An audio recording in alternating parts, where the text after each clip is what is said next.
So, good morning, everybody. Nice to see you again. I hope you had a restful night. And today we will start with a workshop that's also filmed but not live streamed. And we will go outside to enjoy the beautiful weather. Weather. It's German. And the workshop is led by Monika Fiby. She's a landscape ecologist who focuses on zoo exhibition design. And in this workshop, she will show us how to combine education, conservation, recreation, and sustainability when designing animal exhibits. Have fun.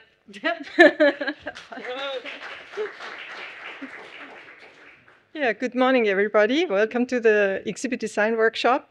I hope you will have fun. I will try my best. Thanks to our host, we are able to go out and work on a real exhibit, which is always more interesting than just the theory. So I'll just give a very short introduction about myself. Would like to know a bit about your background. And then we'll go out.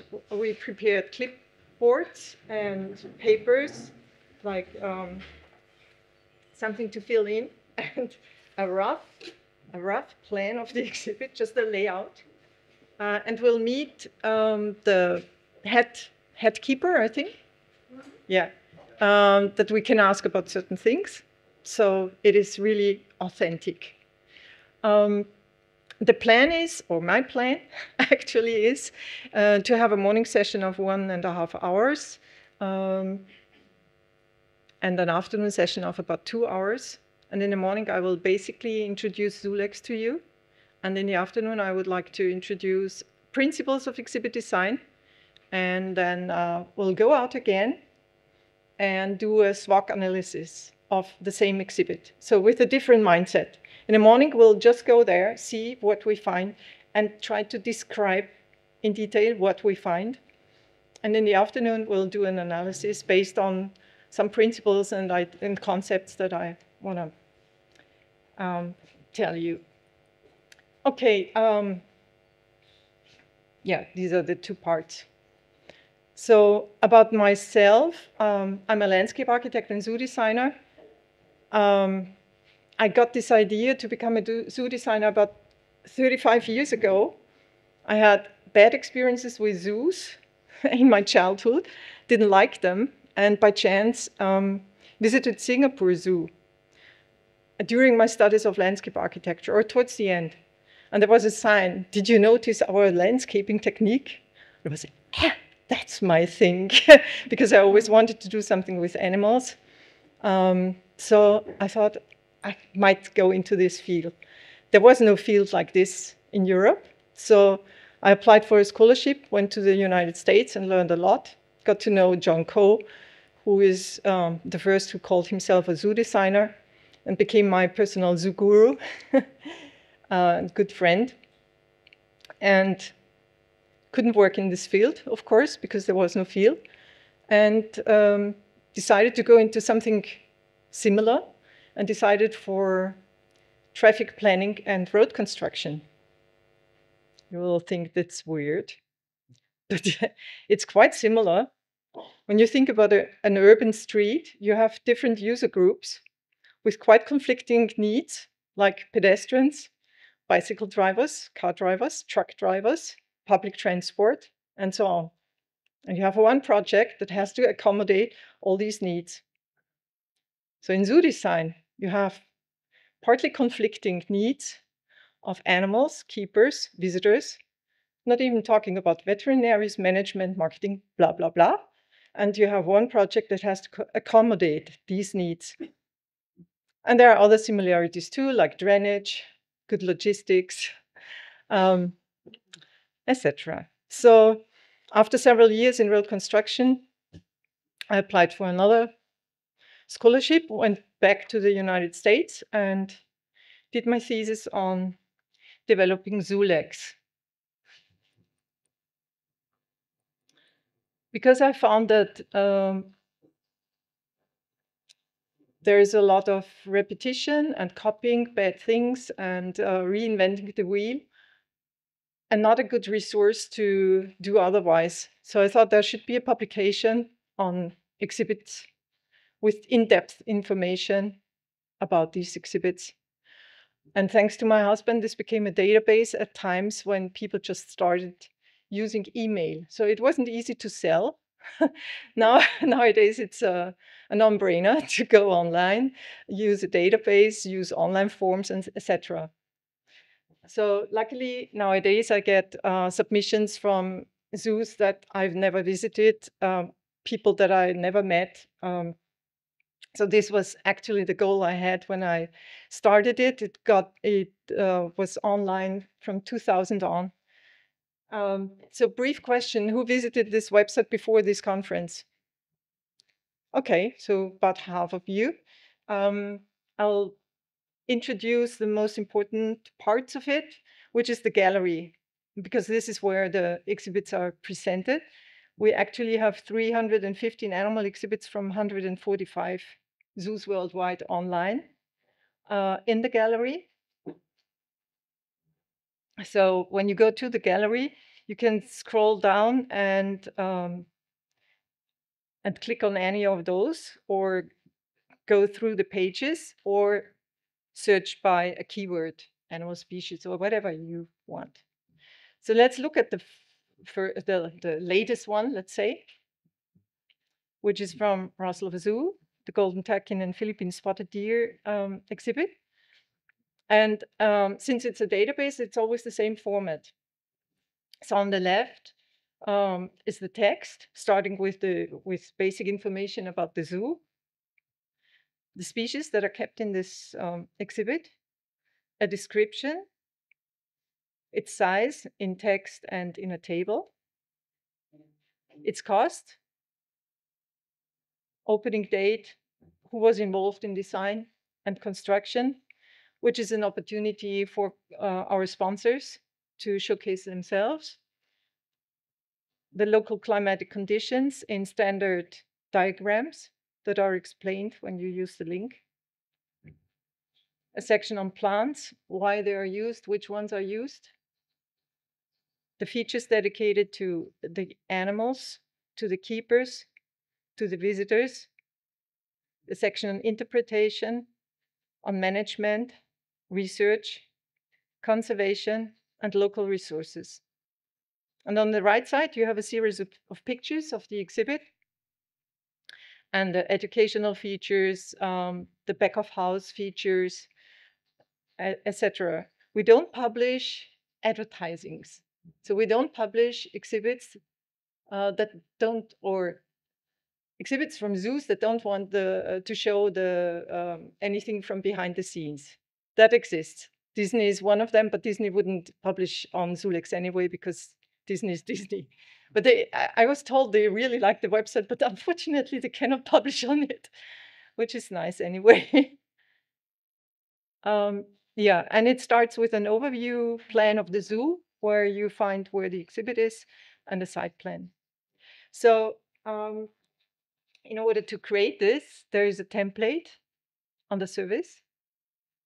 There are other things too. You can subscribe to a newsletter to learn which exhibit was published, our editorial board, testimonials, statistics, etc.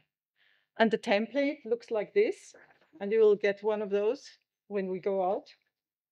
And this has the same fields as I just explained. So the task is to look at the exhibit and fill in what it asks for. There's always a introducing line asking for the specific information. I also would like to point to the research section with publications. And by the way, the whole website is for free. Everything that is available is for free, thanks to our sponsors and volunteers that submit exhibit presentations and my voluntary time. Okay, there are publications I would like to point to because they may be interesting for you if you get involved in exhibit design or zoo design, particularly by John Coe, There are lots of articles that he made available, but you can also go on his own website and find even more. My thesis to develop ZooLex under Ebenhöhe, a nice name, but a bit difficult, broad. So I got married to Mr. Fiby, which made some things much easier. Actually, most things. And my other thesis, that was the starting point for me to go into zoo design, evaluating zoo design, the importance of visitor studies. And this is still my driving force, to use scientific information to develop ideas. So if I suggest a certain design, I usually can explain why. And that's not because I find it just beautiful, but because there is scientific research that shows that it is successful for achieving the goal of education. So there are several goals, as you know, for zoos: recreation, conservation, research, education. And in fact, conservation, research, and recreation can be done without animals or without visitors, let's say. But education needs both. So for me, education is really the main goal and my main intention when developing exhibits. Okay, what else do we have? I also published a few papers here. The recent one is on bird collision on glass. If we have time later, we can shortly discuss this topic. It is an important one and still very neglected. Then there is a nice little book by, oh, I should mention this. Where is it? Conway, Bill Conway was the long-time director at Bronx Zoo, and he wrote this brilliant article about how to exhibit a bullfrog. Everybody interested in zoo education should absolutely read this.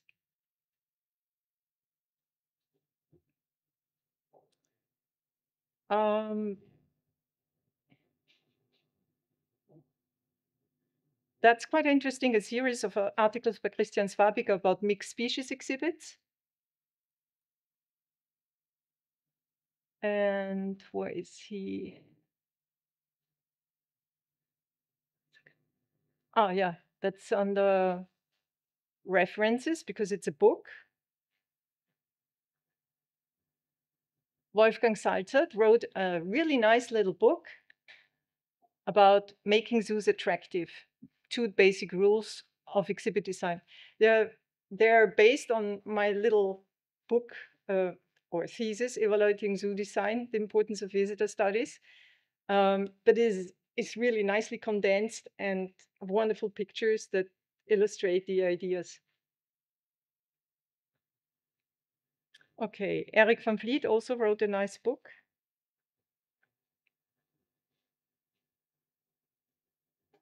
Van Vliet, I have a strange angle here.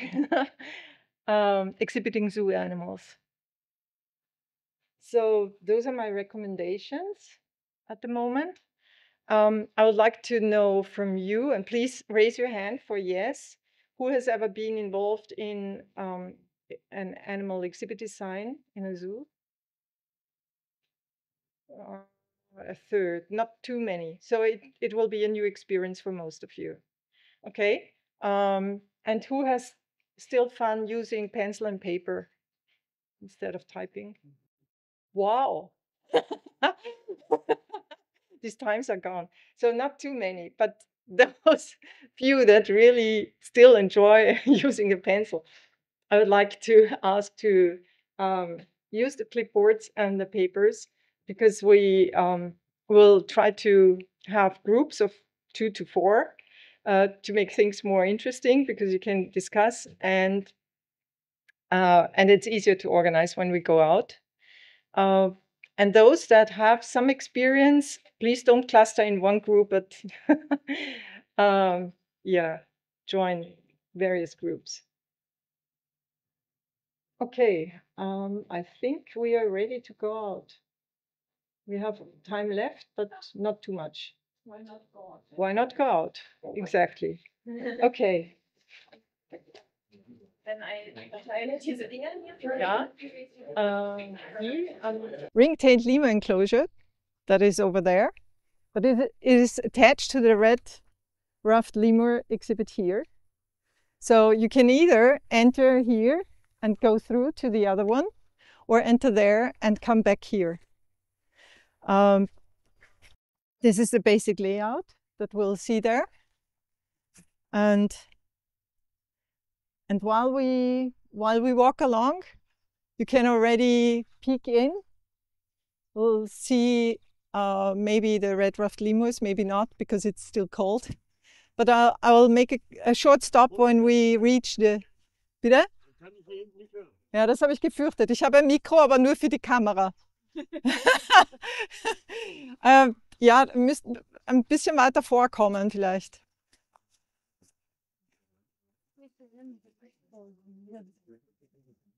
Ja, ein bisschen sozialer sozusagen. Ja, hört man mich jetzt bis nach hinten? Ja, aber da hinten stehen Leute, die verstehen mich. Ja. Can you hear me back there? Yeah, okay. I just mentioned that there's the red-ruffed lemur exhibit here, where you can walk in and walk through to the ring-tailed lemur exhibit. So this can be the entrance to the ring-tailed lemur exhibit, or on the other side where we'll go now. They are attached to each other, okay? So we're standing here where the connection is between the two enclosures, and this is already the structure of the ring-tailed lemur exhibit.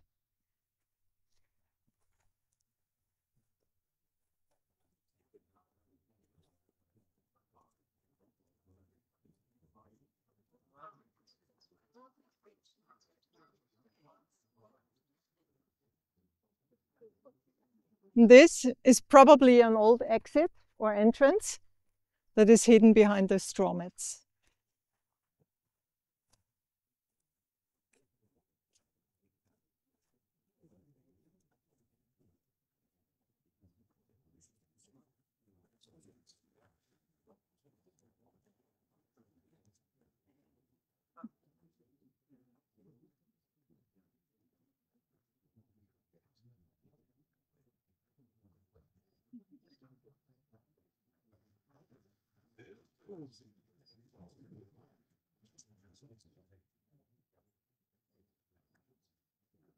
Okay, this is the gate to this enclosure, and it's used as a viewing spot, as you can see. And there is also a sign, a bin, and two booklets for education. And we are reaching now the triple gate entrance, and the red building there is the holding building for the lemurs. So let's enter until Oliver is coming. Now you can also enter that forum here, so it's fine. Always one door has to be closed, because we don't want a lemur here inside that area. Come on. Zeit. Ja, jetzt sollten wir da raus, sonst wird es da schwierig. Panik.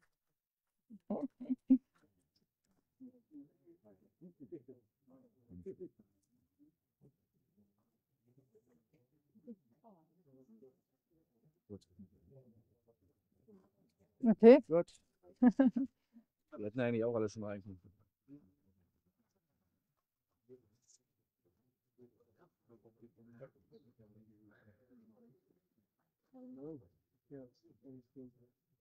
Okay, I would like definitely still be involved with zoo animals, but Oh, lass doch mal da stehen, ja, das werden wir jetzt nicht brauchen. Vergessen. Ja. Mal mit. Jurassic Park is somewhere down there. Okay.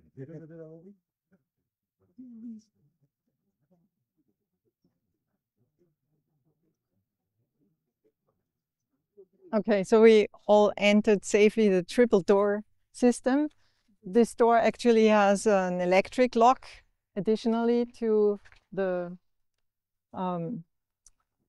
this is called the automatic closing mechanism.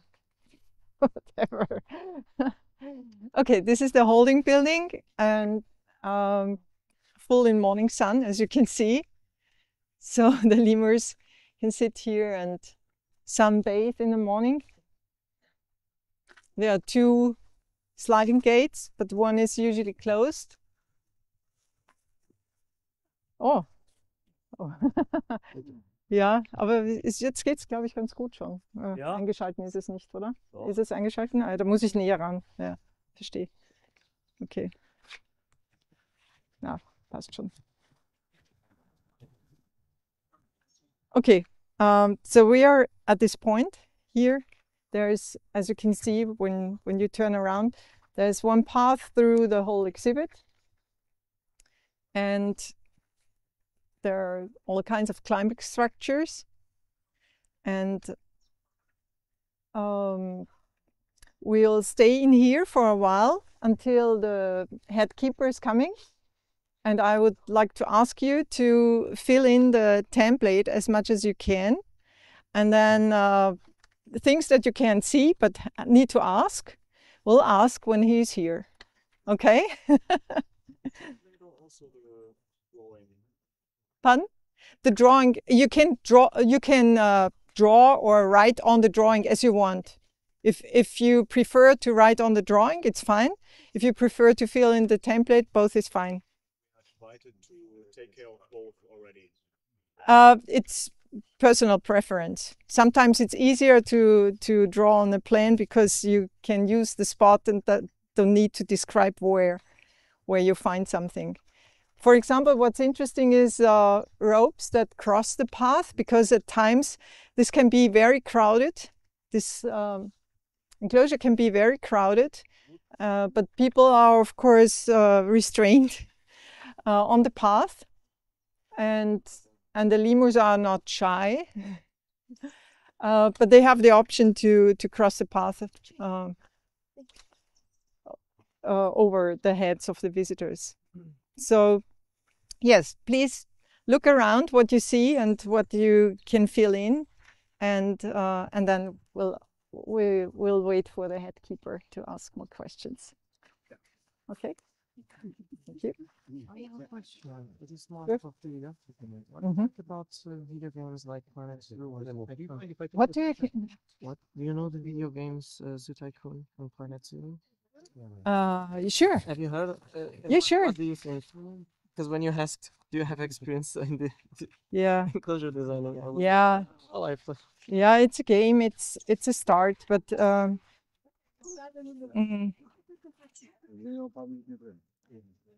Is it like an? actually, I used it myself to visualize principles.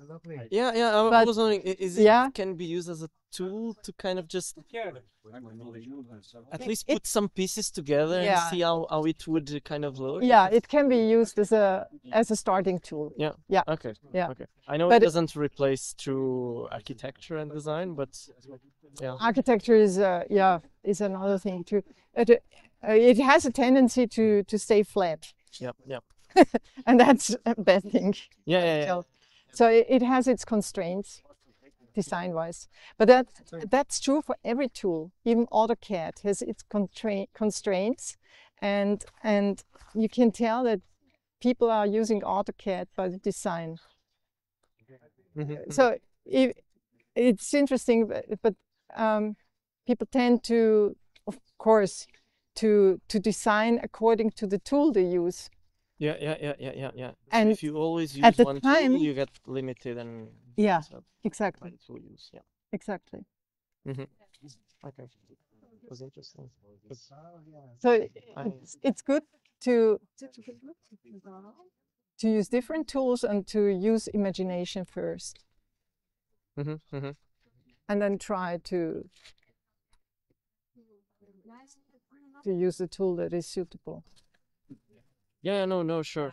Yeah. It's just well. Yeah. I I play those games and Okay. Yeah. Sure. Yeah. You even see people, trying to recreate real animal Yeah. enclosures Yeah, I've seen that too. into those video games Yeah, and such. And Yeah. I think it's quite. Yeah, I've seen that too. Actually, there is someone that replicated the entire safari park Mexico Yeah, in one of those games. yeah, yeah, but yeah, people kind of stay stuck if they just use this tool. Yeah, So yeah. it's good be to get honest, once inspiration from. Once I did one that was an elephant house that was disguised as a gigantic termite mound. Okay. Basically, it's What is the message? the largest land animal living or next to the one of the. Yeah, yeah. But yeah, okay. I will join and do the exercise. Okay.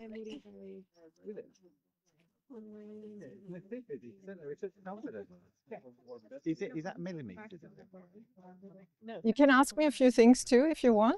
I'm just wondering about like the mesh gauge. 4 4 centimeters. Thank you. 4 by 4. Because of course I did all that before. Well, sure, I prepared. No, very good. And do you know how many animals are in the exhibit? 11. 11. 11 males. And would we say that that's the maximum? I don't know. That's a good question to ask the head keeper. Okay, Yeah? I'll make a note. Yes, please.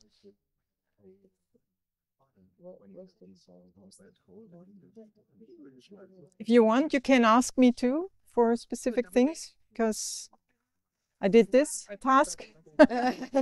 Yeah, what is that about? We don't know this. Should we guess? Yeah, no, Oh, okay. no, so- you just don't yeah. know. Okay. Why would you know? Yeah, no, of You- course. Yeah.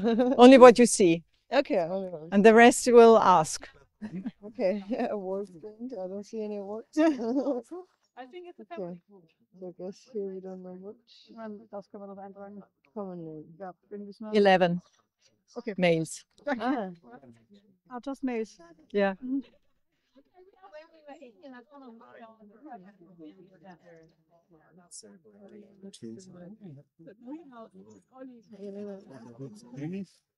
Males only. The females are on another island. They don't want to breed.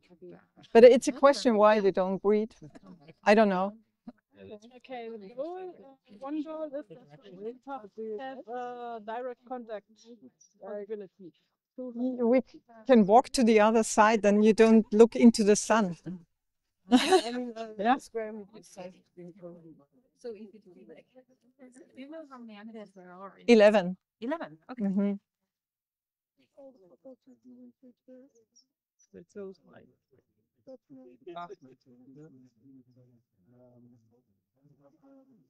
Yeah, it's good to move around Double climate structures. and not always look against the sun. We're keeping away from the crowd. Yeah, right. No, the crowd's moving here. Yeah. No, with ropes and yeah, but it doesn't really fill up the space. It doesn't. Yeah. No, it could be more, right? Yeah, I think so. Yeah. So, why would you have such a tall enclosure? You know. But we are not analyzing Oh. the strengths and weaknesses. We're describing. So how many are crossing the path, for example? Yeah. How many hammocks are there? How many swings are there? I think we're limiting factors. Or whatever. But I'm Dutch. I'm criticizing right But away. I know we are like that. Yeah. That's why. But yeah, that's why we have 2 hours in the afternoon. Hello, I am Dutch. You're wrong. You're gonna listen to me. No, that's fine. So there's just one. I'm a Brit. I'll politely do what I'm told. One who spent all of yesterday beating them over the head with the fact that conservation is about engaging your audience, and it's not sending money off to Madagascar in this case. It's engaging the audience. You told them this morning that conservation can be done without the public. Yeah, so opportunity. Yeah, it depends on what kind of conservation. But breeding animals is better done without all. I know what you mean. Yeah. But I was. Most people know what I mean. With It's this, just- there is not so much time left. shifting that mindset away from conservation, something to do without the public. So something conservation is do very much Of with course, the public. of course. But that's It becomes education. education. That's conservation education. Yeah. What you're talking Yeah, about? it becomes that. Not breeding, not breeding, but No, not breeding. conservation education. Yeah.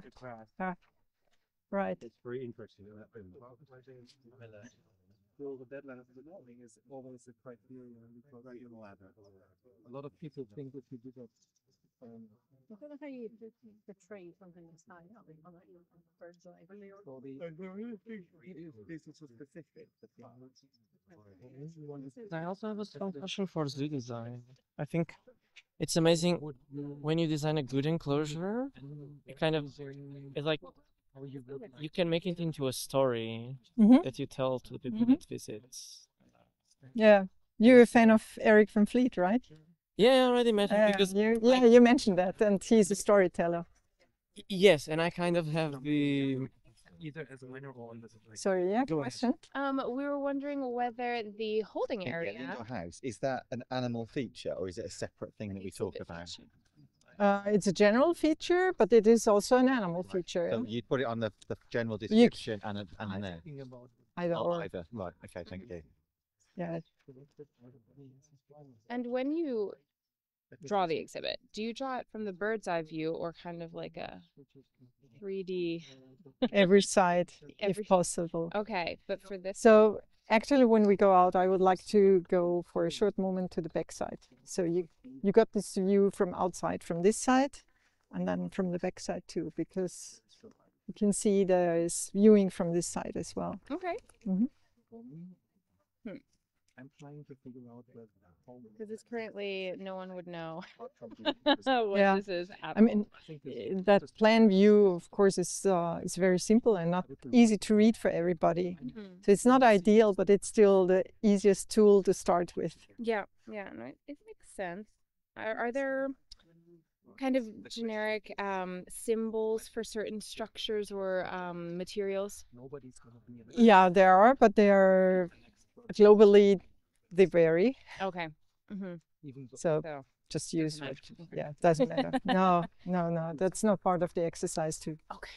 a lot of people they think It's really, the idea is really to look at the structures. What do you see? What is it for me like? There is a steel structure, there is mesh on top. It has a certain height. It's about 7 meters high, you know.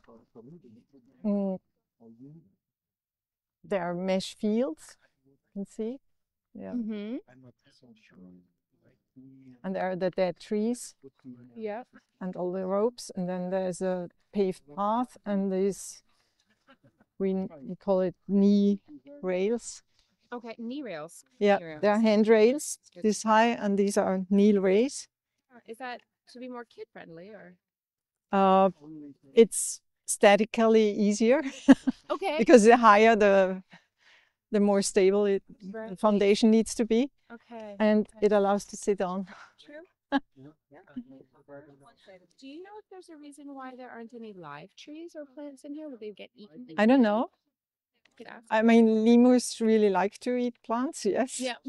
So But maybe that's but there are lemur exhibits that have yeah, trees in and Bermuda we bushes, have so some there. that's something to ask the head keeper too. Cool. I was wondering about it too. I think it would be possible. Have to keep getting trimmed. But at the end of the world. I think the lemurs will take care of that. Good point. Good point.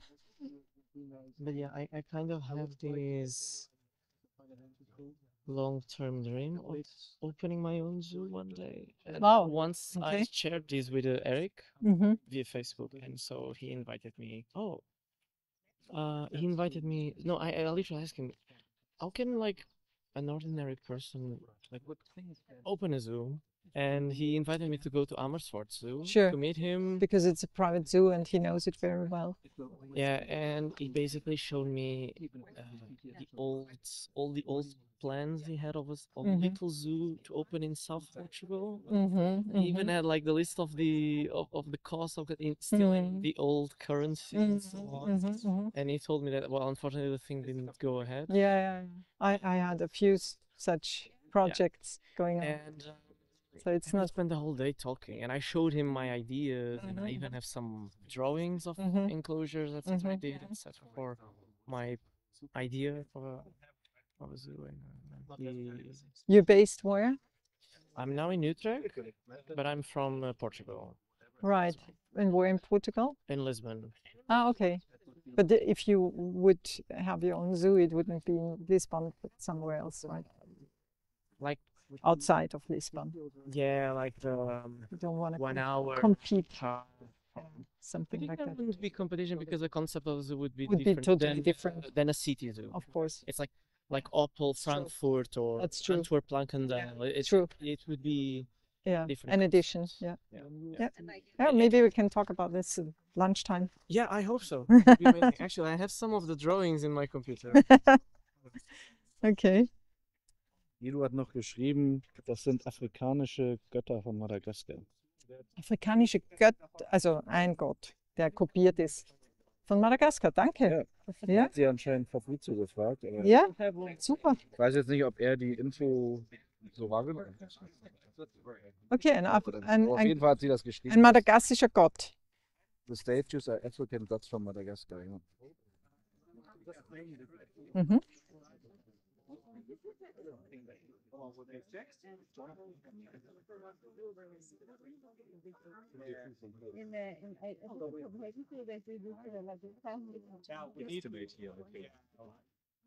We need to integrate. Let's assume that it was a perfect half circle, maybe 10 meters high and 20 meters in width. Just yeah, maybe.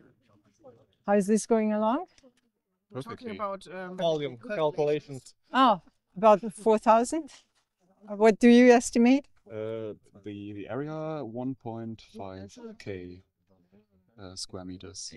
It's about 1,000 square meters, 1,070. Okay. We overestimated a bit. Well, Yeah, you can ask me things like that. That's it's fun to guess. sure. Yeah, of course it's fun to guess. I mean, this is to scale too. Yeah. So, yeah. So you say 1,000 and what? 70. 1,070, and we gave it 1.5 down. Yeah. And it's up to 7 meters high. 7 Seven. Okay. So since it's tilted, I would estimate an average of 4 maybe. So 4,000, or since this is quite steep along the edges, maybe even 5,000. Oh, that makes sense. 4 to 5,000. It's hard to. Let's go with that. Yeah, it's good enough for this one. It was built, right? Pardon? We don't know when it was built. No, I don't know when it was built. Maybe we get this information from the head. What firm designed it? Company name, location. Doesn't exist anymore. Company.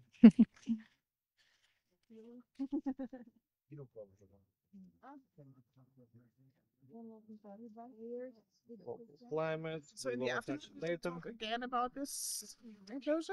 We'll do a SWOT analysis, strengths, weaknesses, and so on. Not now. Now we are describing. Right? Or not?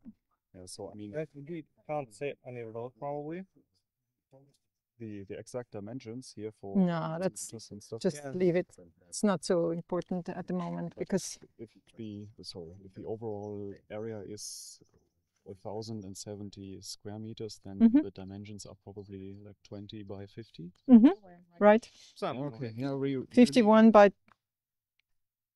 20. Yeah. We really Overestimated. Oh, okay. We're being But this is quite huge anyway, no? About 50 by 20. 11. 11. Mhm. Do you know if they're allowed to change between indoor and outdoor the whole day? Or They are locked in at night. Okay. If but this is the during question. day, are they able to go Yeah. outside? Yeah, So it's open, just anytime. open, okay. It's always open during the day. Do you know how big the indoor enclosure is? About 45 for the animals, but about 51 the whole footprint. Maybe we'll get a chance to look in. Noted. Do you know the minimum size For lemurs? the Säugetiergutachten? No. But it's for sure under this. I usually don't work with it because it's so small. So if I would have to design after minimum guidelines, thanks. Well, we also always have to give our numbers next to the Säugetiergutachten numbers. We always have to give these to our authorities. Yeah, so that's why we always. I see. Yeah. Know ours, because the authorities. Which is next to. Because the authorities don't want to search for them. They they want just the have figures. to check.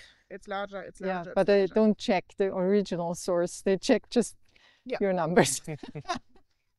But that's why I always ask for the Säugetiergutachten. I just know that we need these always. I always get these figures from clients. Yeah.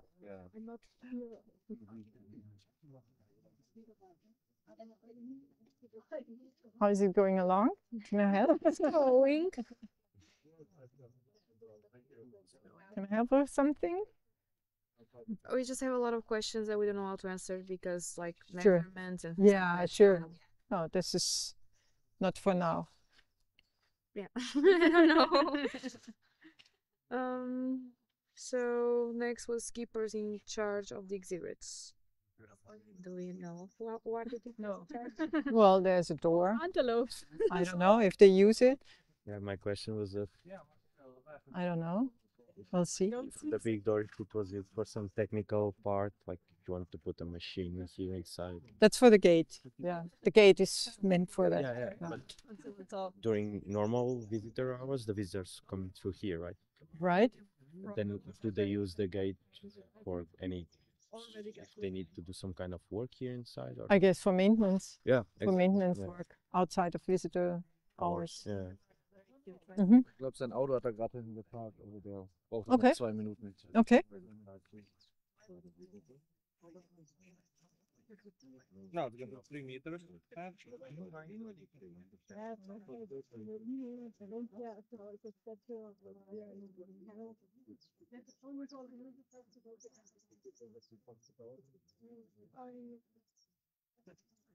I'm just wondering, it would be reasonable.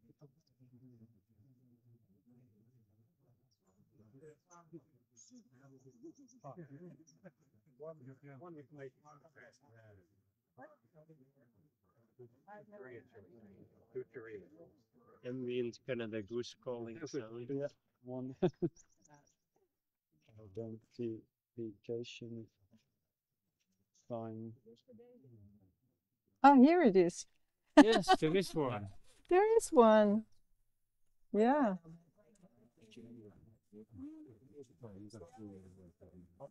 Yeah, you were going to pretend we were very good at it the other day. Yeah, I decided somebody was. Yeah. You just need to be optimistic. We decided, we optimistically decided to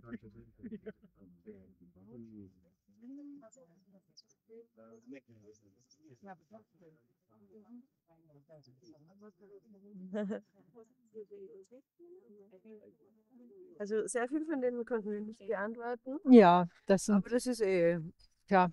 Klar, ja. Ja. Genau. Dazu braucht es eben diese Interviews. Ja, genau, stimmt, ja. Für den. Und der Tierpfleger kommt noch? Ja, der ist am Weg. Okay. Er hat gerade sein Auto geparkt. Alles gut. Ja, wird die Zeit. Yeah, that could be just as 50 hangamatte. Is there anything else on the other side?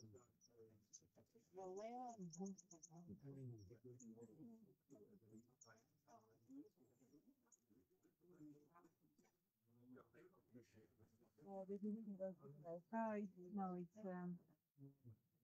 the end when you want to upload on the site the picture and Yeah, we'll show when we are back. We'll show how it works. when you don't have the information on the size on the Yeah, position and yeah, this is a matter of interview and it's nothing you can see easily. Do you know if this touch is specific to Madagascar? Yeah, I just learned because I asked myself. It seems to be a Madagascan god. Okay. Then it makes sense to have some Kind of, but it yeah. could be explained somewhere. Yeah. Because it's so dominant that of course You notice it. Yeah, you want to know why. Yeah. What and why. Yeah.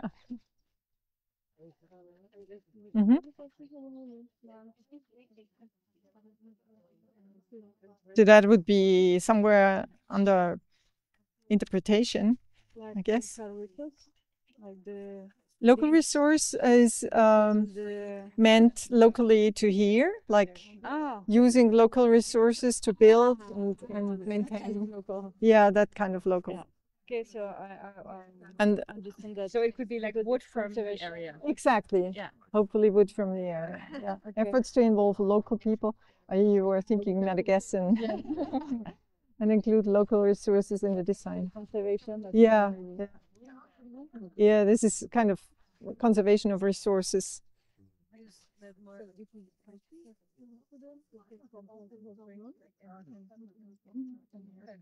But it's an interesting point. I never thought that there could be a misunderstanding about local. We're local. But for me, just conservation when we call conservation for on Madagascar. Yeah. Local. Real. Yeah. Yeah. They're like this. Yeah. But there is efforts to save natural resources within construction, operation, and maintenance. So yeah, it was connected to that, but maybe I should clarify that somehow. The zoo location. Yeah. Yeah, I think it would make it more. Yeah. No, if this used to be an exhibit for different species.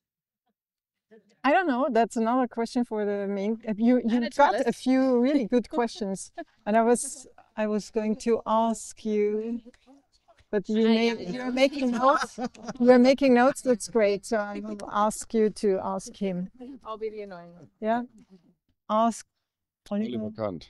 Oliver Kant. The questions we still have, because we cannot see everything. One of the questions we all have is, how old is this structure? Do you know? I know that it is built in 1996. 1996. And it seems in pretty good shape, right? Yeah. Yeah. It was very good. Yeah. All yeah. years. No rust.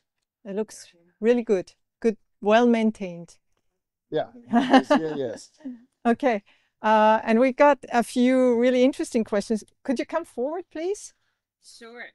So the first one is, what are the maximum number of animals that could be housed here? We have the maximum is now the 7 males. Okay. In this group here, the males, because we have no breeding recommendation from the EP for our group. So we have a second enclosure in the first area in the safari. There are the females, and we done it 2 years ago that only the males sit here in this house. So there are actually 7 now. Yeah. And how many do you think you could keep here? 9.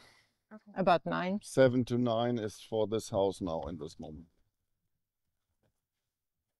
That is, yes, the enclosure is very big, and in the past now the houses have 2 young ones, and then for every more animal you need 2 quadrat meters. So 50 plus 2 for every additional animal. And what's the size? Is it around 900 square meters or how? We have 1054, and now we have the thing that you have for pair 50 quadrat meters with 2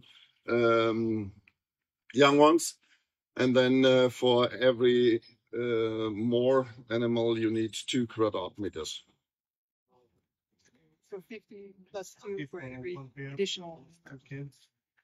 And what's the size? Is it around 900 square meters or how? We have 1054 in this area here.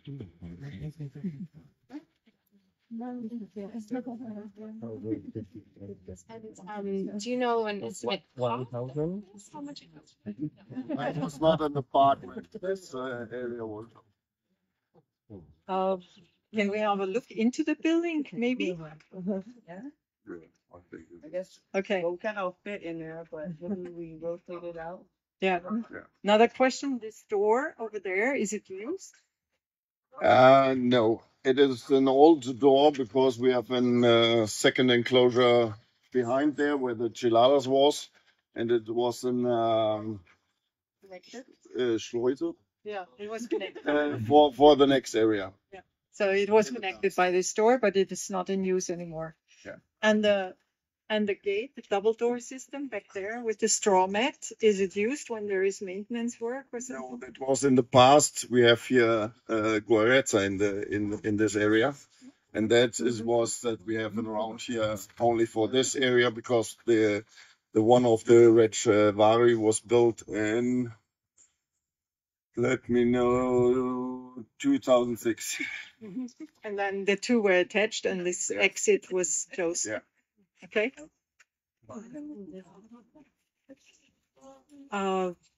I was wondering about the ventilation of this building because I don't see real windows, just glass bricks. How does it work? The mostly time we have a little bit open the doors because we let the animals the most time outside, and we have this second door open also in the winter so that fresh air can go inside when the keepers are here. Yes, and we built the house step by step, new, modernized, and so we have the ventilation in the heating, so the area is go around in the house. So there's a mechanical ventilation additional to the two slides. Yeah. Mm-hmm. And the animals are locked in during night, right? Yeah, only for the night. And in the summer, the cutters can go out the whole night. They sleep mostly then behind the tree, and we close only the gates for the visitors. So it's a matter of temperature, rather to close the slides or keep them open at night. Mostly here in the monkey area, we look if the animals can go out and inside the whole year, or the most time of the year, also in the night. Is there any safety issue with people approaching the mesh and sticking fingers in or something? Yes, we see it sometimes in the morning that the animals are some feeding with some things in the night or in the afternoon when we are not here in the park. That are visitors. So I heard in many zoos that they have the problem. We also, but we look that the animals have enough food so that they don't eat the sugar in the afternoon so much. Do you feed them in the house or outside? Both. The question was if they're fed in the house or outside. Both. The most things inside, but they can go out and in the afternoon. What we start with a breakfast, and then we have feedings over the day, and in the afternoon, then the second one is in the house. There you go. I had a question about the type of enrichment. What do you normally do with them? Use it daily, or how you give them the food? Does that vary? Okay, the question is about enrichment. How often and what type?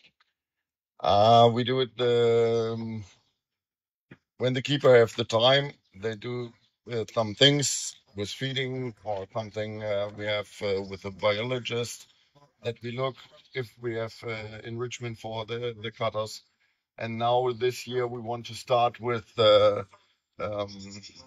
groups of the schools that they build us enrichment, and we can do it for the monkeys on the days, so that the children understand how it goes with an enrichment in the zoos and why it is so important that we do it. There was also a question about plants, why there are no trees or shrubs in here. Just really quick on the enrichment, we also try to provide them with bamboo stuffed with like vegetables, for them to eat, in the sense of trying to see if they're enticed away from the visitors. because it's nice that we have this walk through where the visitors are then surrounded by the animals as opposed to the other way around. But we tried it and a student did a pilot study. So we would like to follow up on that and see how it goes for this summer. Yeah. All right.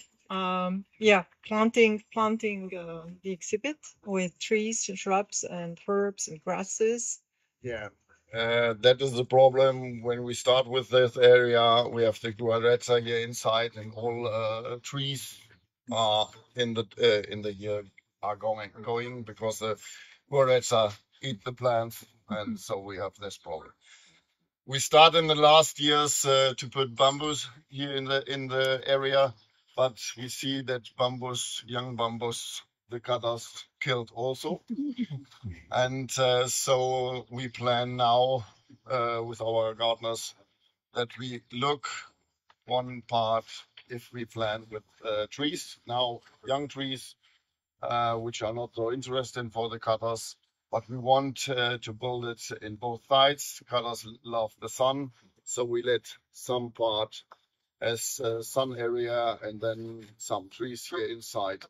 And then we look, and when the big tree here have his leaves, then we have also here the shadow, and the color sits in the highness there on the shadow. Yes. Okay.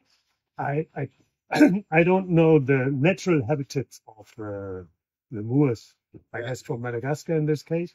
Any idea how the natural habitat looks like and what is compared to what you have here actually missing? What could be different? Yeah, the cutters come from an area like in Dornbush savanna. Sorry.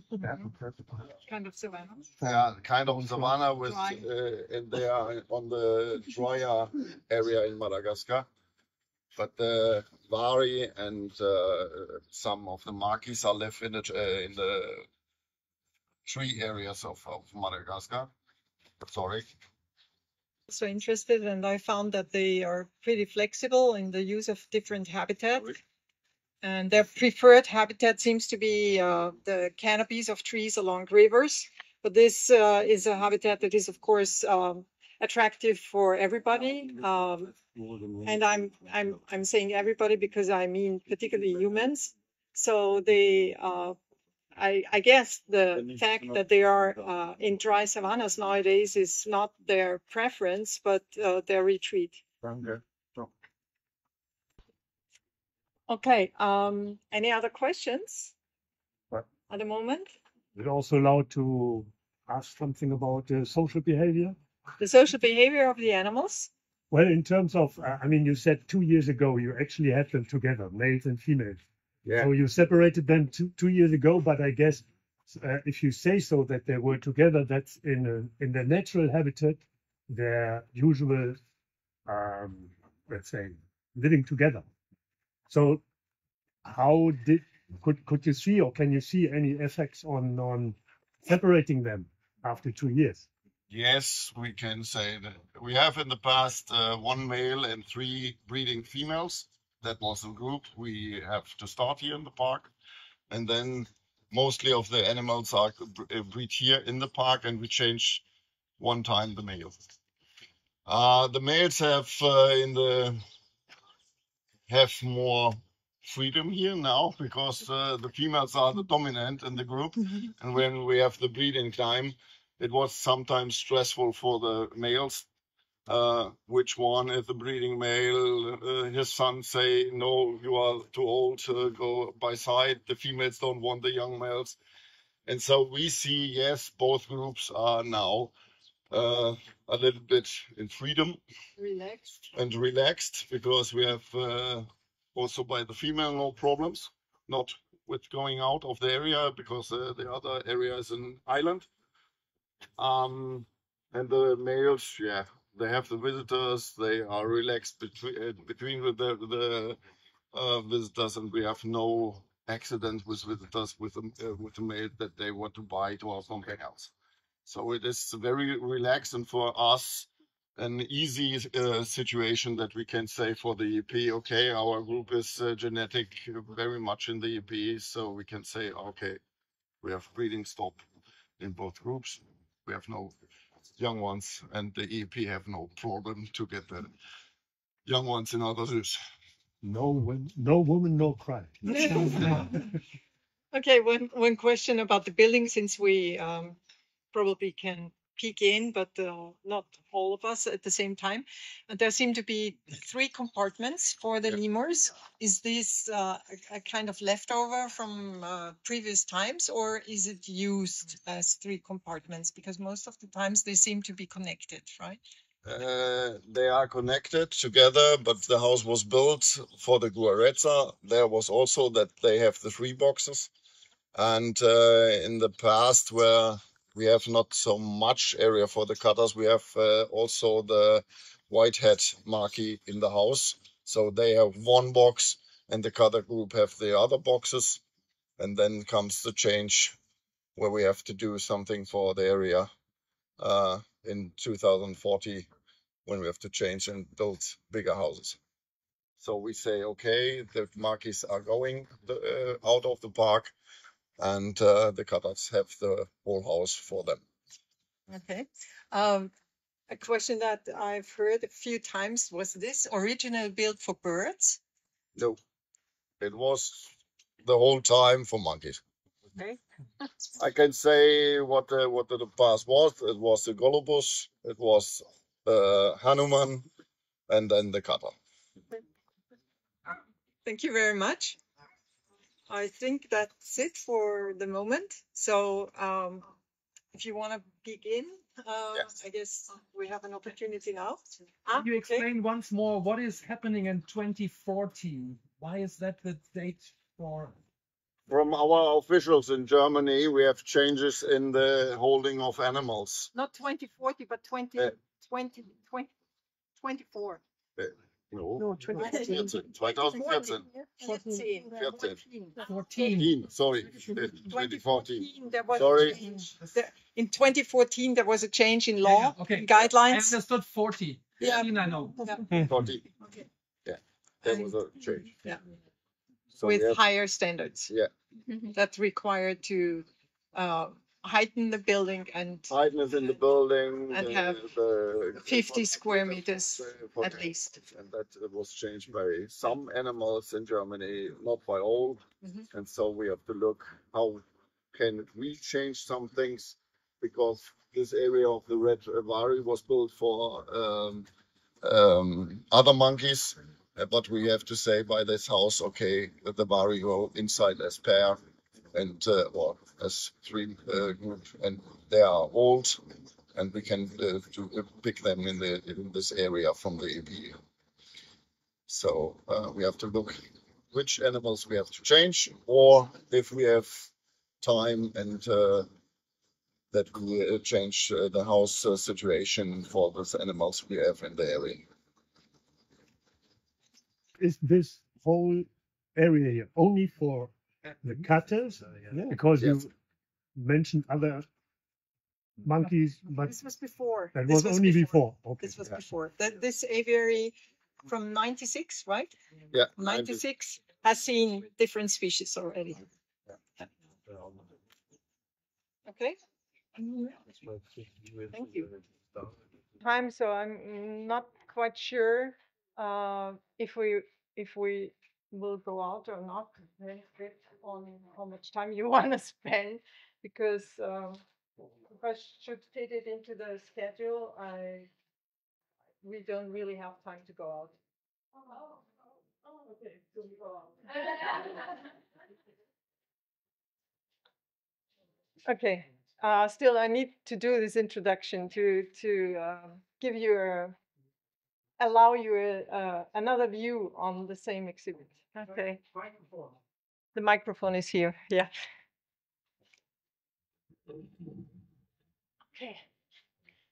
And still, because we were also late in the morning, because the head keeper didn't show up at the time that I expected, I still wanted to show you, and this would have been part of the morning session, how to put this onto the ZooLex website, because I'm hoping that at least a few of you will take the effort to do something like that for an animal exhibit, or those that teach find some students to make them do an exhibit analysis and presentation on ZooLex. Jonas Homburg was an intern with me for a while, a biologist. He's now working at Rostock Zoo as a curator, and he wrote an article about this, and he said that he learned a lot from doing these presentations, and he did quite a few during the time when he was interning for me. And he said it's like deconstructing an exhibit. You take it apart and look at every detail, just the other way around than designing. So we tried to fill this in. Of course, there was a lot of information that wasn't available, not visible, let's see. Where's my mouse? Yeah.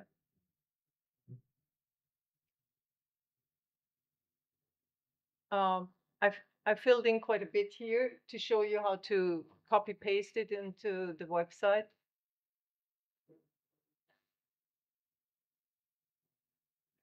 Oops.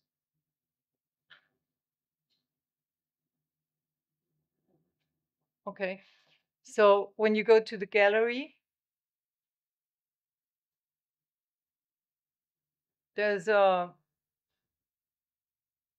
space to register and create your own space for presentations.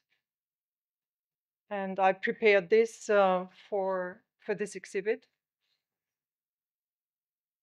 So when you do more, there will be a list. And then you get a kind of template, an online template with the same icons that are on the on this template, and similar fields, since it is a database. And I filled in a few of them, so you can go from form to form.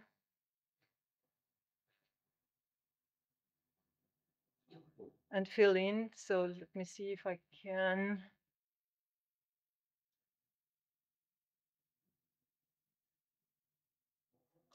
Take this.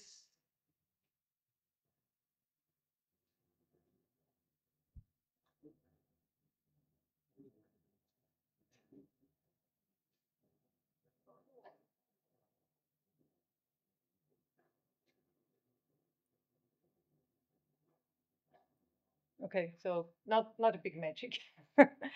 And then there is a preview. Every button saves the content that you have. So this is to fill in pictures, and I put in the overview plan. Here's the preview. So this is what the final presentation will look like. The text on the left, what I just copied and pasted. And there is the overview plan that I uploaded a little earlier to show you. And you can always switch between the forms and the preview. And when it's done, there is a button, you're done, and then I get an email and see who finished the presentation and can get in touch if there are questions. Every presentation that is published is only published with approval of the zoo. We don't publish anything without approval of the zoo. And that's also because we don't use just pictures from the visitor site, because that would be easy. But we are really interested in getting pictures of the management side of animals. Okay, any questions about how to do this later on, if you want? It looks pretty straightforward, doesn't it? Okay, now I would like to switch to, it's interesting, I have to go right to go left here. So.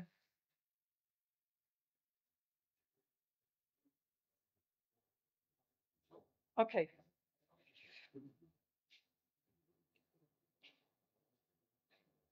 Principles of exhibit design. When I say principle, it means it's a good guideline. There are always exceptions to the rule, but it is good to know the principle and why you don't use it. Some terminology, I like to differentiate between enclosure and exhibit. On the left are enclosures. They're for mice, obviously, and not for exhibition. And on the right is a mouse exhibit. So you see the difference. This is to show, to display an animal. Ich bin so schlecht hörbar, gell? Ja. Okay. Wohin? Ja. Ja. Vielleicht so, dass es geht das? Mikro. Ah ja. Okay. So in die Tasche oder? Ja, geht. Okay, that's good. Now I can move around without. Okay. Yeah. So exhibit and enclosure. Every exhibit is an enclosure. Not every enclosure is an exhibit. Immersion. Who has heard this term before? Immersion. Not many. Huh? Really a few. Okay, immersion means to dive into something. It's a term that is used in zoo design and comes from the amusement industry. The amusement parks like to immerse people into a special experience. And the zoo wants to immerse people into a special experience. And there are some techniques to make this happen. This is just in comparison to the previous two, an immersion exhibit for mice. It's actually a kitchen, and this is a cupboard with some boxes of cereals and the mice in between. So it's a kind of terrarium, but the immersion is that you're in the kitchen where the mice actually shouldn't be, but are living there. They're house mice. Okay, and a walkthrough exhibit by its nature is an immersion exhibit. You're immersed into that space, the animal space. So what are the most important things to consider in zoo design? We want to create empathy, interest in animals, and educate people. So as a basis for this, and maybe I show the pyramid later on. Where is he? Oh yeah, pyramid of needs. Yeah. The basis for it is to create good viewing spots and to guide the visitor view, to get attention to something and a focus.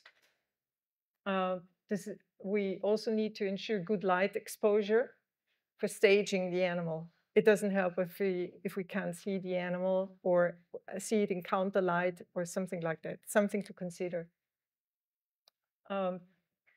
We want to design spots that are interesting for the animals to stay in view of the visitors.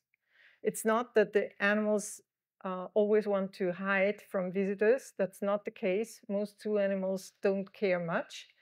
But if there are no interesting spots close to the visitors, why should they stay there? It's not that they choose to be close to visitors mostly, but they would choose interesting spots. And it's good also to avoid distraction, because if we want to have people focus on animals, distraction disturbs. And that is a list of things that we can control with zoo design. There are a lot of things we cannot control with zoo design. We cannot control the prejudges that people bring with them, bad behaviors to a certain extent, but these are things that we can consider and control. So a variation of path layout, curving paths, help to slow down visitors. that's a psychological thing. So it's not like I like it or prefer it, but this is scientific, that straight roads, I was in traffic planning, straight roads speed up people. Curved roads slow them down. And it's also more interesting if there is a surprise after a curve. So that's one of the principles to avoid the straight line. Also, when there are exhibits on both sides, they're competing. It's not probable that people will switch sides all the time to look on the left and then on the right and then on the left on the right. They will skip one or the other side, which means a waste of money and time for the exhibits on the other side. So it's not just a wasted opportunity for education, but also really wasted time and money to put exhibits on both sides of the path.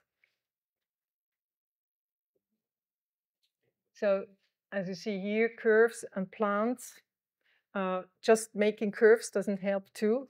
I mean, if you have a lawn and a curve path in between, it doesn't make sense and people will not obey, they will go straight. But with vegetation, you can direct them. So the vegetation gives sense to the curves. So this is about staging animals. Most people, most people come to the zoo in the afternoon. So it's good to consider that the afternoon sun is in the back of the visitors and the animal in the light. And this should be considered for every viewing spot. We can turn viewing spots according to the light exposure. We can put them into shade. We can put animals into the shady spot. So there are opportunities that need to be considered in daylight. It's much easier indoors because you have control of the light, but the rules are the same. The principles are the same. So on the left is what happens when you look against the light. You just see a silhouette, and that's also a pity, kind of waste. Yeah, with lemurs, we need to consider that they really love sun and sunbathing. So it's important to check the exposition, and also when planting, where do you create shade? And this exhibit particularly has an east-west stretch. And on the west side, there are the evergreen trees. So you have always shade on one side in the afternoon. And there are also trees on the south side, and there's a big tree on the north side where the head keeper said that the animals like to sit up in the cage in the shade of the tree. So it's not that they always sunbathe. When it's really hot, they also like shade. So to give the animal, and that's true for us and for the animals, that we need the choice of shade or sun. So it's good to provide both. Guiding visitor attention is something that can be achieved with plants a lot.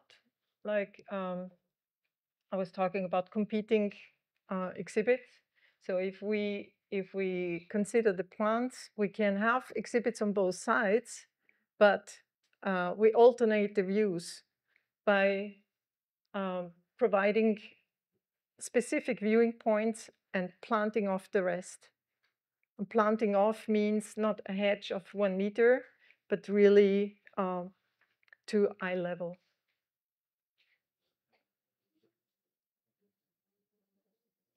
That's what I call a plate exhibit. Like the animals are served on a plate, you can see everything at a view. That's also a bit of a waste because if we create several viewing spots from different angles, we can kind of sell the same exhibit several times. And it's also more interesting for visitors to see an exhibit from different angles. And it kind of cheats a bit about the generosity of the space.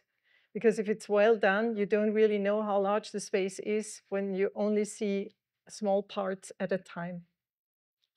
This is just the contrary. There is not even a dedicated viewing space. So people approach the fence to get closer to the animals, but in fact, they can see everything from the path as well. That's what I mentioned with providing interesting spots for the animals in visitor view. And that's particularly true for feeding places, of course. And I know a lot of places where hoof stock is fed in the back, because on the backside is the service road and the stable, and the keepers come from the backside, and it's the shortest path for them to provide the food there. And then you see only the back of the animals feeding there somewhere distant. So it's more visitor friendly to provide feeding in the front.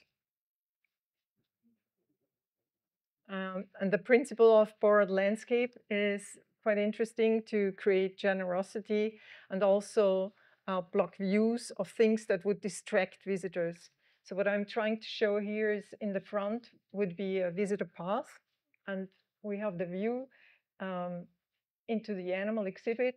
In the back is an exhibit fence, and behind the fence is vegetation from whatever. Could be the zoo, could be something else. But it looks as if it was it is part of the scenery, actually. So we profit from vegetation outside of the exhibit as a scenery for the exhibit. And actually the lemur exhibit, all the evergreen trees along the west side are a kind of scenery for the exhibit, particularly since there are no trees inside. Yeah, that's not a new concept, borrowed landscape, but when Hagenberg invented this, and he even got a patent in 1896 for the panorama, it is the principle of borrowed landscape. So what he did here is, you get the visitor view of the flamingos. Behind is an exhibit for zebras and ostrich. Behind, of course, is a moat, but then are the lions. There is another moat and a path. And then there are the Barbary sheep on these artificial rocks. So this idea of staging and scenery and borrowed landscape is something that landscape architecture has worked with for a long time. Yeah, with viewing areas, I said already, it's good to provide specific viewing areas, not just, empty space along a fence. But these specific viewing areas need to be large enough for the crowd that you expect. So there can be intimate places for just 2 or 3 people, but there must as well be large spaces for a school class, for example. So let's say 20 to 30 people. When you do a guided tour, you want to accommodate the whole group. In South Africa, I learned that the school class is 60 children, so the viewing spots need to be quite wide. What you can see here is also the use of glass. I cannot go in depth of that, but glare on glass is really annoying and distracting. And the only way to prevent it is that the light level inside the exhibit is higher than the light level outside. And it doesn't help to just have a little roof. You really would have to block the light behind the visitors, or to have a large roof like here, so you don't get reflection and glare.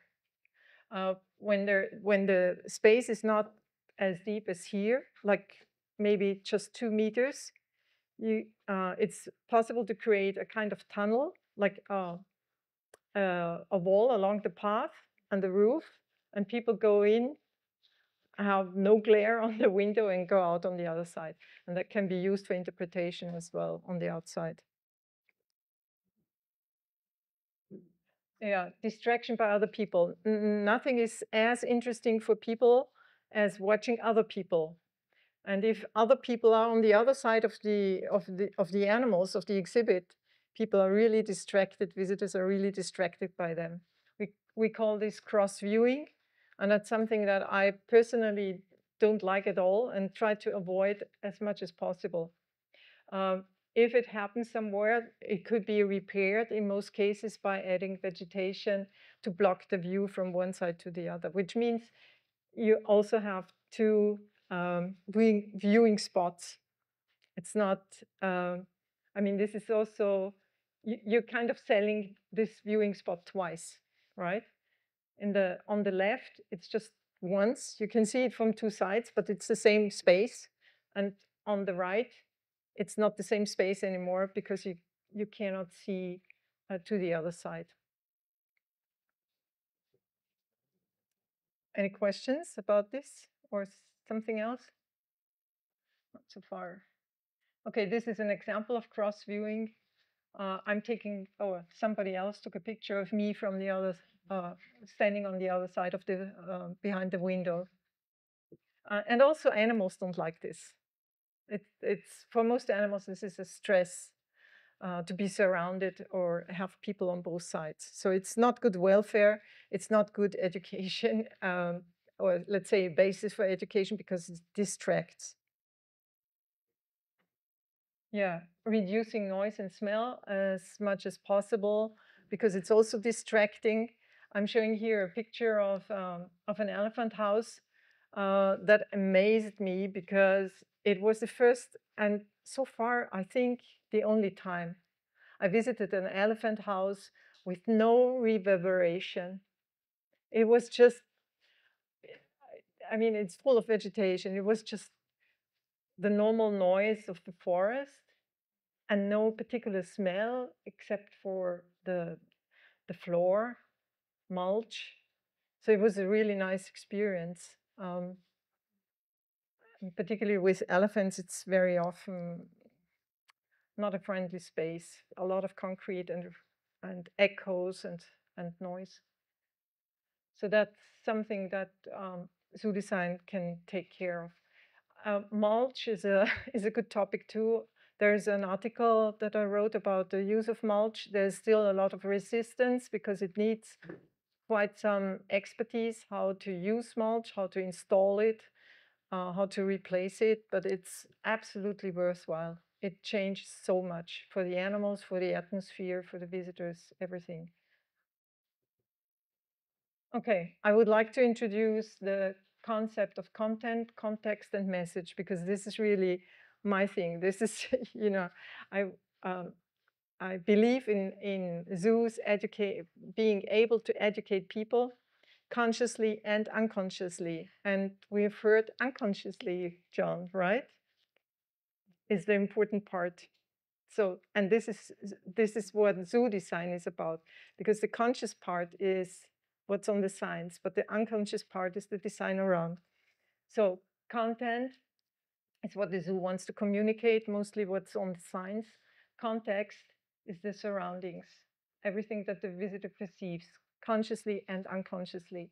And message is what the visitor takes home. So if they support each other, the message will be a clear message. But if they are contradictory, it will be a confused message and no educational experience. So just about the science, writing science, designing science is an art by itself. There's good information, scientifically based from visitor studies, how to lay out science in a zoo, the print size, the quantity of text, the pictures, size, all of that. But the main principle is that the sign should tell what is visible. Everything that isn't visible is not as interesting. Of course, the scientific information is necessary still. And there is also a research that showed that people require scientific signs even though they don't look at them. So it's kind of a standard that is necessary. But all other signs that talk about whatever, adaptation, habitat, and so on, should really talk about what is visible and not be contradictory. Personal communication is, of course, the most effective communication that's possible, but also the most costly. Authentic objects are very effective. Authentic presentations by keepers.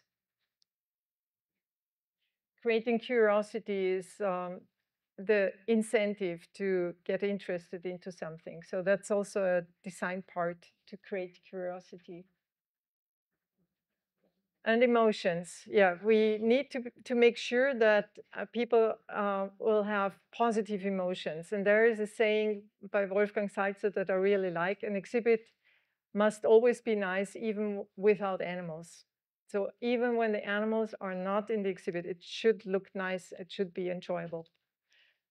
With such a thing, it doesn't matter what the communication is, what's on the signs or whatever.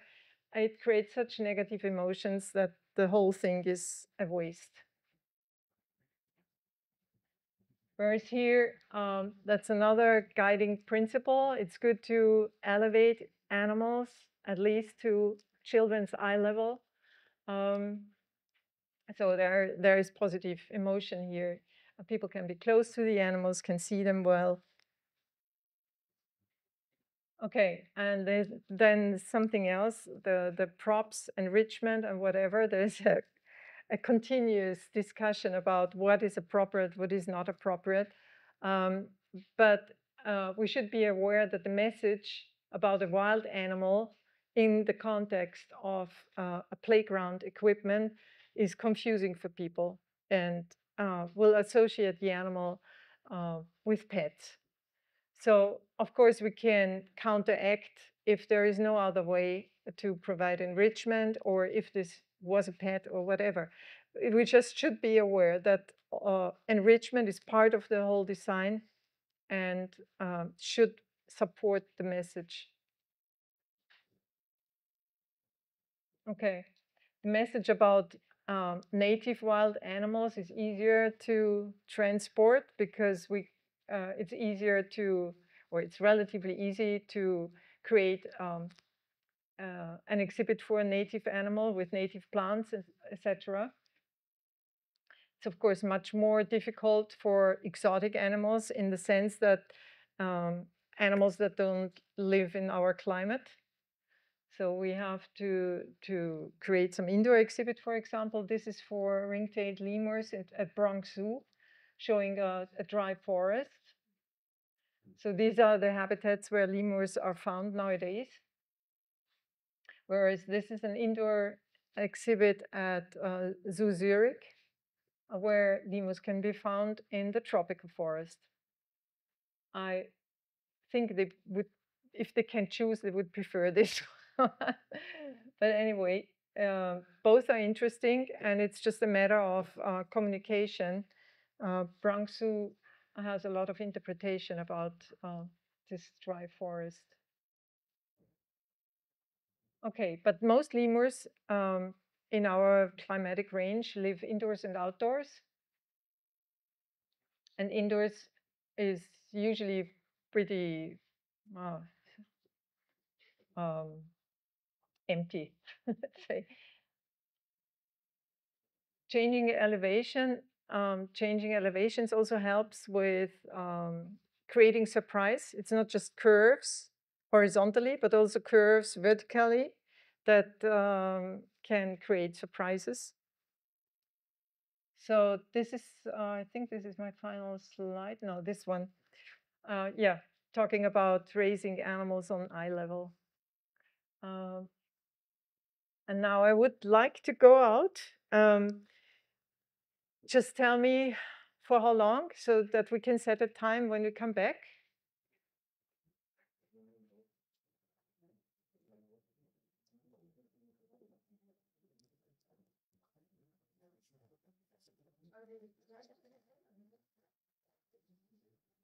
$20 minutes, 30 minutes? Okay, then we can go out for half an hour. Yeah, 20 minutes and then slowly return. There are these little forms for strengths, weaknesses, opportunities, and constraints. And we'll, yeah, over there, and the clipboards. And I invite you to go out in groups, like in the morning, and look at the exhibit from that perspective. What do you think are the strengths? and really think about the strengths. It's easy to think about weaknesses, yeah? The strengths, the weaknesses, and the opportunities to improve, and the constraints. And we'll discuss them when we come back. Why are there these yellow houses behind? But if you didn't, so maybe it isn't disturbing. But yeah, that's the idea, to see the animals from here as well. The only thing is we have the afternoon sun in the ice, but I don't know when these lodges are mostly used. Do you know when would people use the terrace? When? What daytime? At what time in the day? Because they go to the restaurant for breakfast, lunch and dinner, right? Yeah, and at 6 like for dinner. So in the afternoon, like When they are tired from the amusement park, they would come here. Yeah, that's what I would have expected right now. Yeah, yeah. And after the dinner, yeah.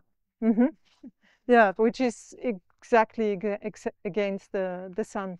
Yeah.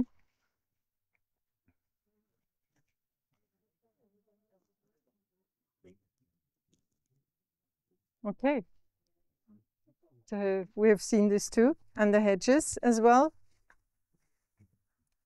I guess the sun is the most complicated one, right? Yeah. Because you can never. Because it moves around. Yeah. Yeah. So when you say afternoon, you say, okay, school classes in the morning.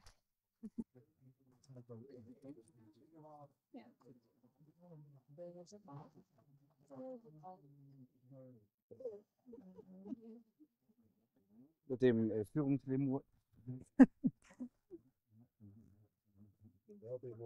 How well managed are they? So like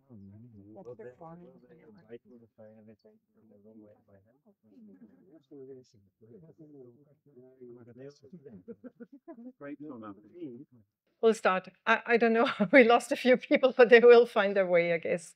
I was just going to show this pyramid because I also like it a lot. Maslow's pyramid is useful for a lot of things. And this is the zoo design interpretation of this pyramid. So what can zoo design do to accommodate these needs? For physiological needs, it's obvious: restaurant, toilets, seating, temperature control, light control, weather protection. You wouldn't believe, but one of the most frequently asked questions in the zoo is, where's the toilet? For safety needs, it's good to support orientation by good maps, signs, the usability of paths at all weathers and for all audiences, and also for strollers. I wonder if you noticed that strollers are not allowed in the lemur exhibit. There is a sign on the door, but there is no dedicated parking for strollers. So that's an opportunity, let's say. For social needs, sites to play, relax, and communicate. Very important. We don't want to pass by exhibits all the time. Particularly for small children, it's important to find places to play. And even if it's just balancing along the path or something small, just a change of environment and movement helps to prevent them from inventing their own play that we probably don't want. Esteem needs by programs and interactions, and experiential needs by contact with animals, plants, water, and people. Okay, but yeah, the plan actually was to talk about the strengths of this exhibit that we just visited. And do we have a microphone too, or maybe we can hear comments that somebody has? What are the strengths that you found?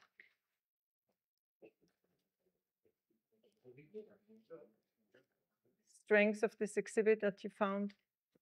Oh, it's not that bad. You can dive in, immerse, get immersed among lemurs, definitely. Yeah.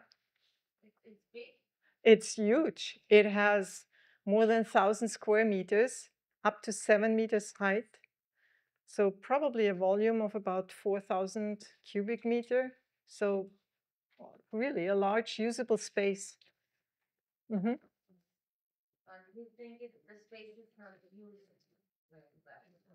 We'll go to the weaknesses, but we want to see the strengths first.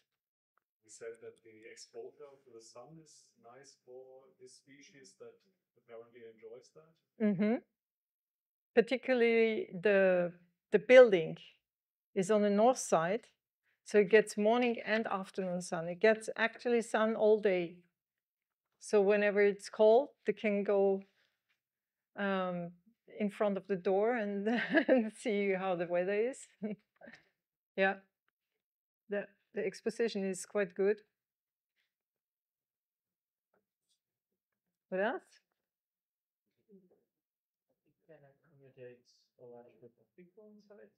It can accommodate large crowds and still keep them on track with the knee rail. Yeah. I think what's also underestimated for climbing animals is the opportunity to climb the whole fence. Yeah. They really can use the whole volume because they can climb on all sides apart from the ropes. So it gives them really a lot of choice to move around. Yeah. But additionally, there are quite some ropes, hammocks, hoses, swings. And particularly interesting are those that cross the path, because I can imagine when it's very crowded that they are not so fun to walk between the people, but may cross on top of them. So I think there are about 4 crossings like that.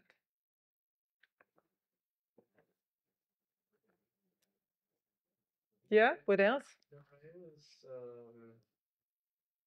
rather comfortable to sit and relax. The knee rail, yeah, it's used to sit, as we've seen. Mm-hmm. Yeah, the animals can retreat into this building anytime, as we have heard in the morning.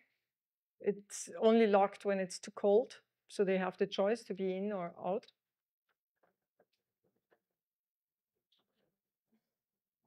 And according to your criteria, it's also good to see that the trail is curved and not really straight. And it's not. If you look inside and you have this in mind, then really improves the vision and the atmosphere.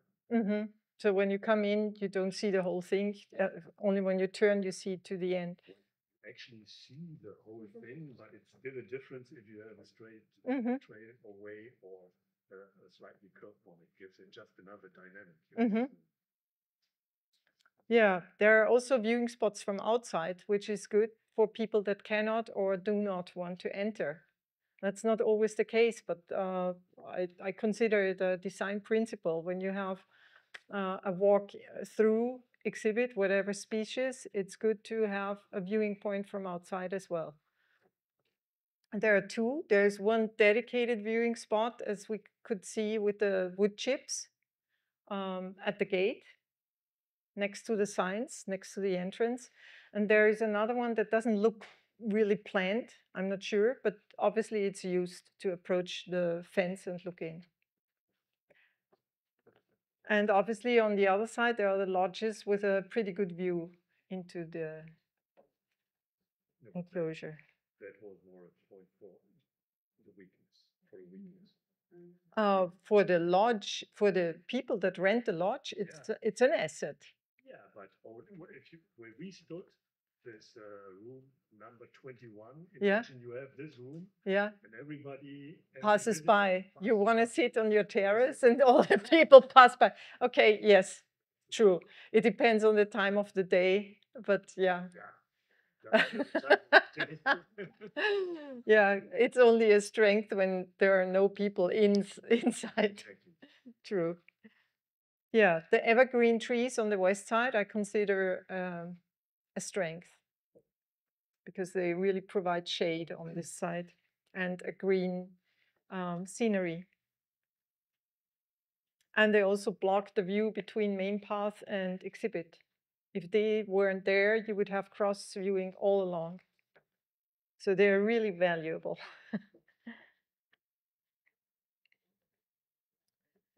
Yeah, and also between the red-ruffed lemurs and the ring-tailed lemurs is quite a corridor with vegetation that separates the two. Yeah, there's the old, I just help you because I don't hear any strengths anymore, but I still find some. There's this old exit that we have heard was closed when the enclosure was attached to the next one. But I think it's an asset that it's still there, because if there is construction or something going on in the ruffed lemur exhibit, you could still open it and use the ring-tailed lemur as a walkthrough.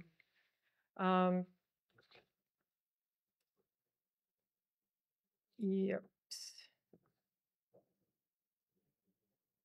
Oh, there is an electric door lock. I don't know if you noticed, but the third door when you enter, the third door next to the inside has an electric lock as well.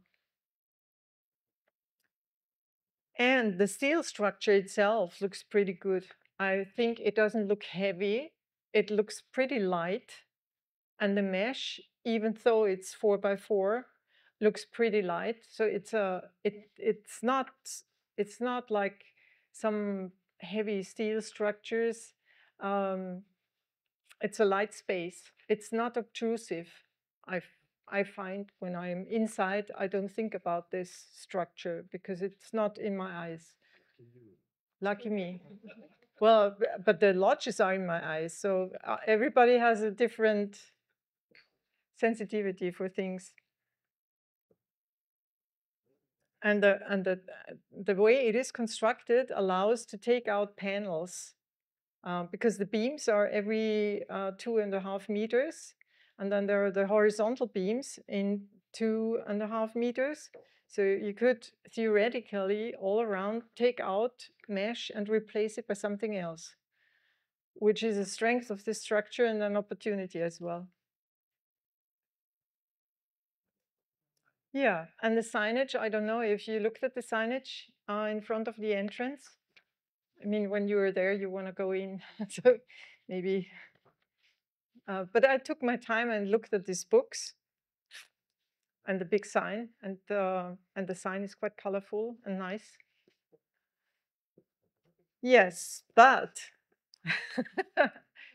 out of context, because it talks about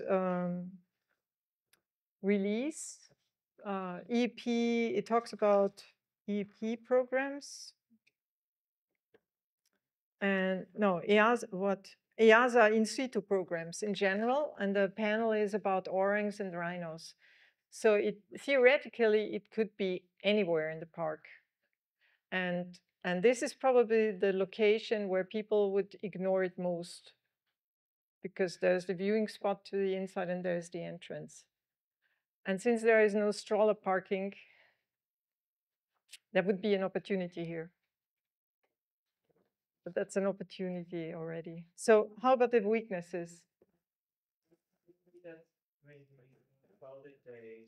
There's a limit of people inside and plan to queue in front of the signs, and perhaps then there is a chance to read when there is a queue. Yes. Is there queuing? Is there queuing in front of the exhibit on crowded days? Sometimes yes. Sometimes yes. Then these signs are read. Yeah. Yeah, I'll try to repeat what I hear, maybe. So you don't need to run around. I'll try. Okay, so weaknesses. What did you notice?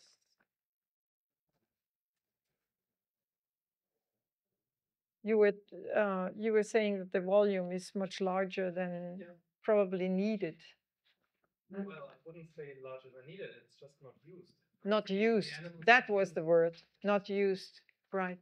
Because there is not much incentive for them to use it. And I mean, okay, they could in theory climb the mesh, but it's not an easy way for them to move. If you would have higher up structures that they could travel on, that would be So there could be much more travel opportunities for them, like boards, different types, boards, hoses, ropes.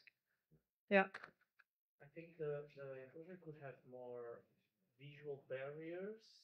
More visual barriers. Cutting, let's say,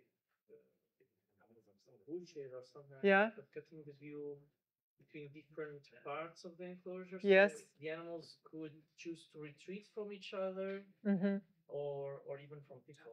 Yeah. So the suggestion was to have vegetation to separate spaces, to create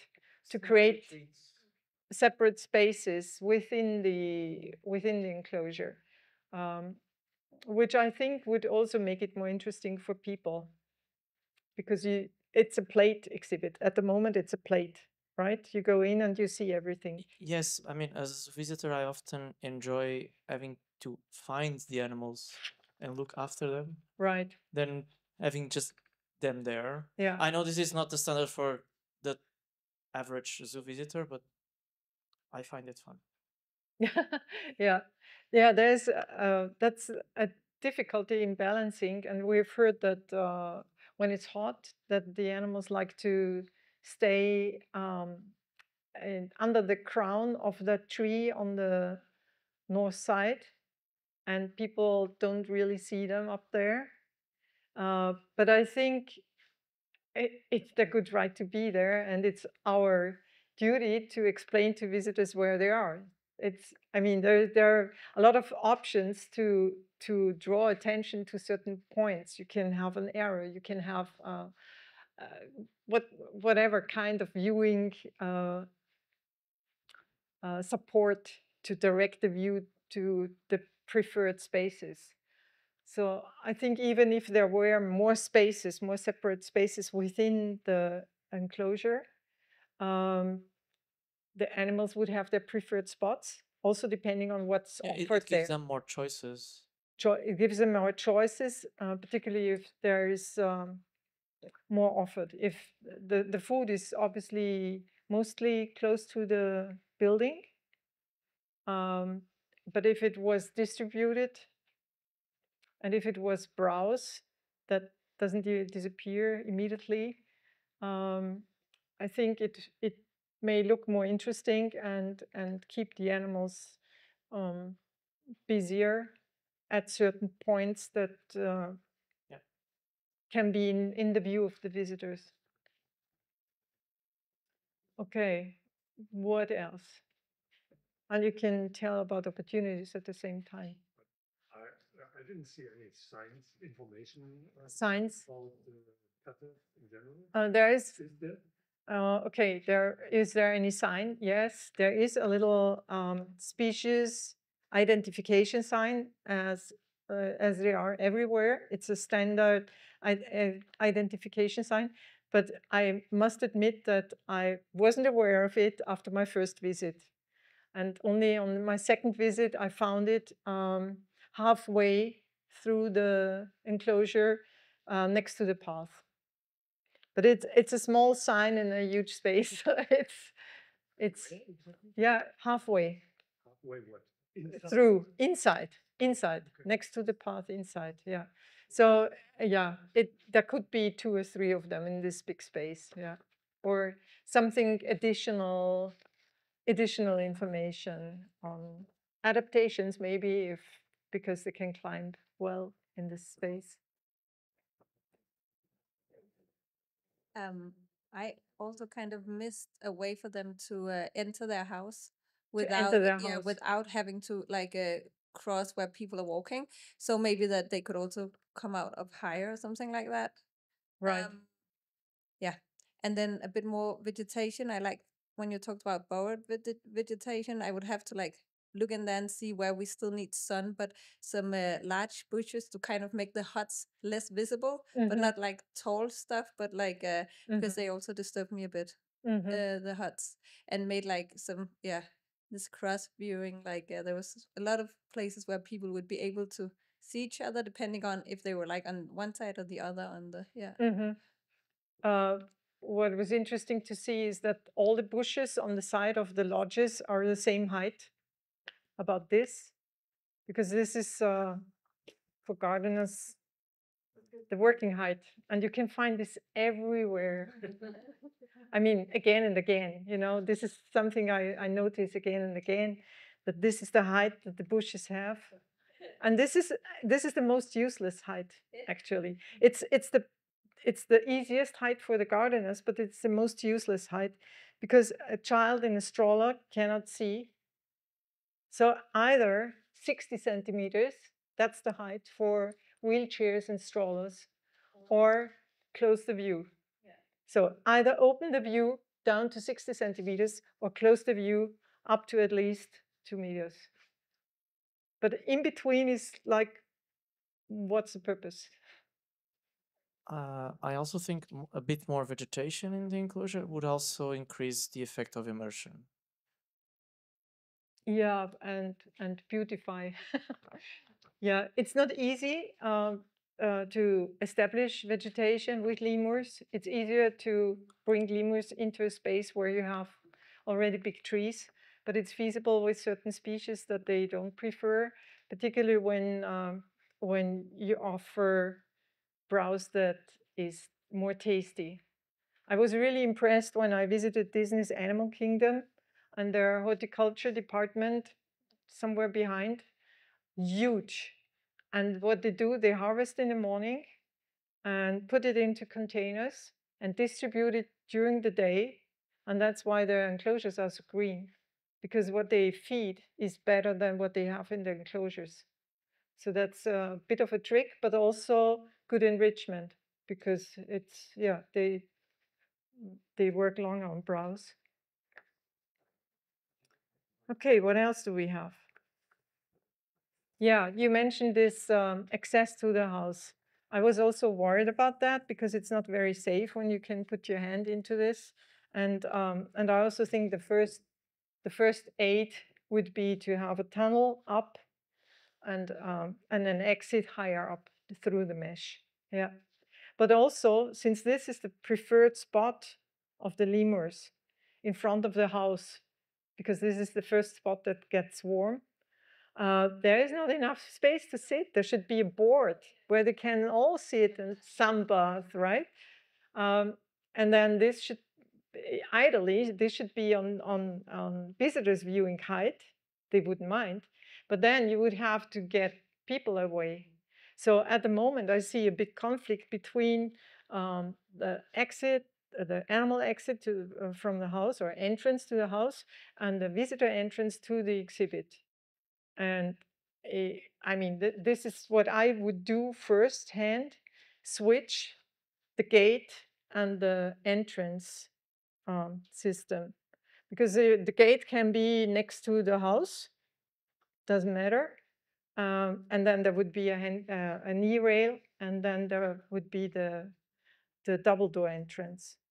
And then you would have a distance of at least the gate depth, like the 250, and could see all the lemurs along the house and give them some space. Yeah.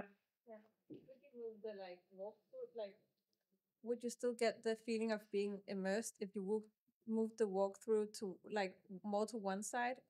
So like you still had the sun in the back, and the place where the sun like came in was like larger. Like right now it's in the middle, but could you kind of or would it ruin it for the outside?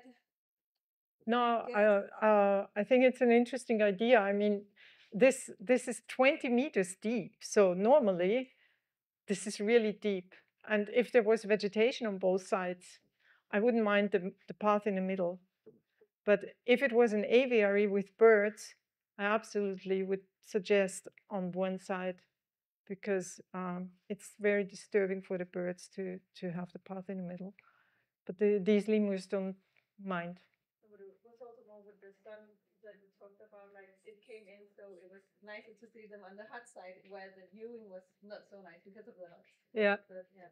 And I don't know, but in the middle of the summer, it's probably even more comfortable to be in the shade of the trees. Yeah, possible. This entrance also worried me a bit. It's the first time I see a triple door entrance. I usually know double door entrances, and these doors strangely go into the direction of the enclosure.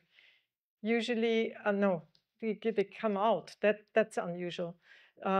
So when you want to enter, you have to open the door this way. Usually when you enter an exhibit, the door goes into the exhibit. First, this is kind of creating strange situations when it's full and full of people and you have to open the door. And second, it's easier for the animals to escape when the door opens this way. And usually that's a design principle, to open the door towards the enclosure so that the animal cannot escape. You can always close the door if an animal approaches. And it would be better also in this situation. But the best would be to absolutely, with the crowds that I've heard are here in summer, to separate entrance and exit. It's good to have it in the same place. I'm not favoring walkthroughs where you walk in on one side and walk out on the other side and don't know where you are.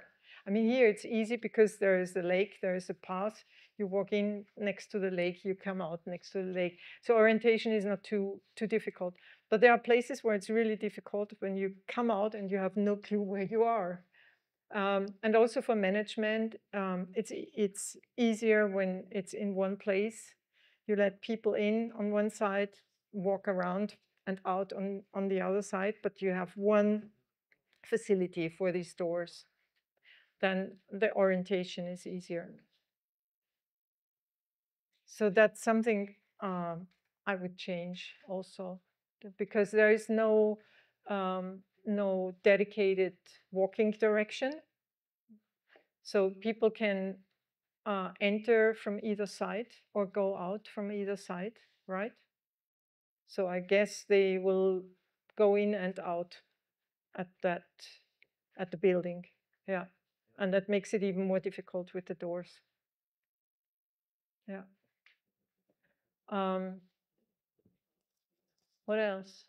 What else did you notice? For me, it was a little bit, I don't know, the exhibit, I mean, the place where they sleep. The floor was The building, the floor with the tiles looks tiles, nothing. Yeah. So Yeah. it looked very natural to me. So No, it doesn't look natural. Yeah. Deep mulch is for sure a better substrate. And I've seen renovations with deep mulch on tiles. The most impressive one was in Heidelberg for big cats. They had everything in tile. And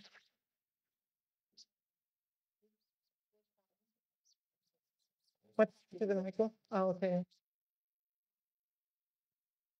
And they put in about 40 centimeters of mulch, and all the mesh was closed with boards, and the doors also they had squares of boards to keep the doors open. But it was so amazing. It was a totally different smell, and it was quiet. Also, in big cat houses, there's often this reverberation and bad smell, and this changed the whole scenery totally. So, of course, it's easier to establish deep mulch in a new building, but it can be done later on as well. Okay, 5 minutes. We are almost done. I think my list is pretty much. Yeah, there is no seating available. Okay, you can sit on the knee rail, but not everybody can sit on the knee rail. So I think it would be nice to have a few benches and some enrichment nearby so that you can observe the animals from the benches.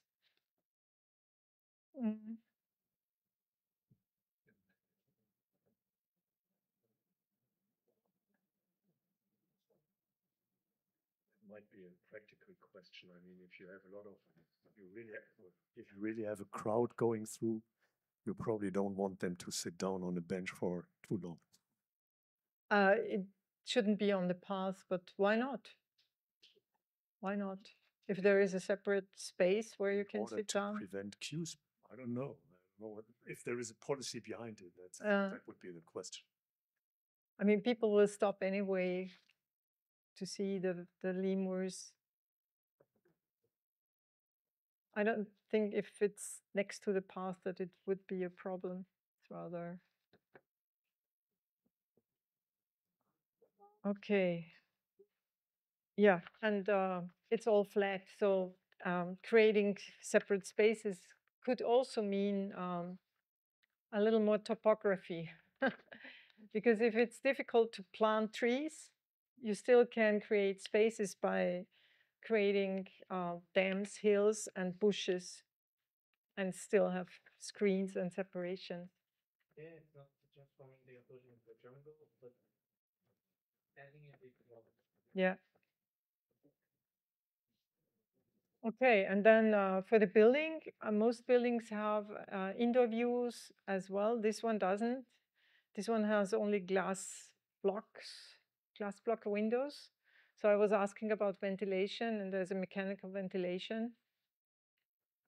So if it's refurbished, maybe there is also an option for a window. I would not really put it straight along the path for the reasons that I mentioned already. You will have glare. You won't see the animal but yourself. So it's better to leave it a little further back and cover it, particularly because it's the west side. So you get the west sun on the glass panel. But some indoor view is nice once it's nice inside.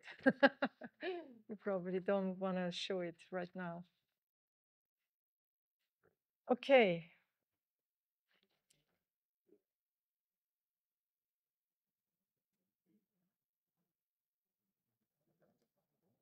Any questions?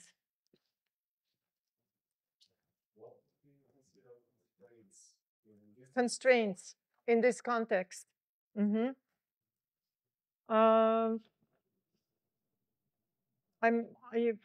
I mentioned, or I noted for myself, the structure itself. It's a huge structure. So the decision to tear it down and do something totally new, I'm not so sure about it. Most other exhibits have a water moat and an island, and not that much structure, and the monkeys are mostly on the floor. So it has its advantages, but it has its constraints. But it's also an opportunity.